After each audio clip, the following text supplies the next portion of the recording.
po, maraming po tayo po.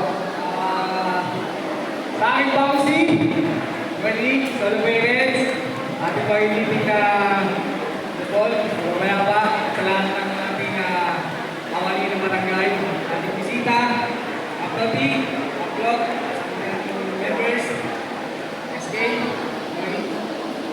doon po sa mga magulang po, gusto pong pasok sa TESDA. Meron po tayong mga staff po na available sa CPS, kung gusto nilang mag-wedding, meron po sila ng skill, magamit po nila sa pagkakulay para maging experience sila, ikaw, makapagkapag sila.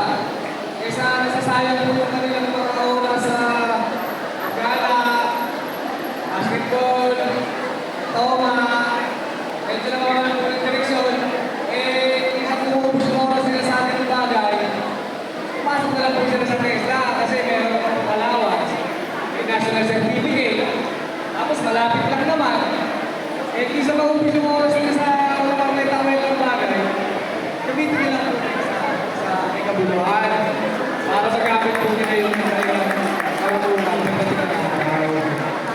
Sa Bausi naman po, patuloy naman po ang Bausi sa pagkabay po sa ating mga kababaihan, sa mga naapi po na mga kababaihan, ng kanilang mga asawa, at yung mga anak po na napapabayaan ng kanilang mga magulang.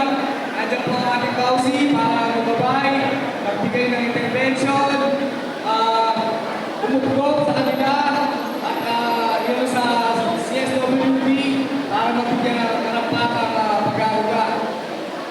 Maraming salamat po at magandang umaga po sa inyo. Konsekwente naman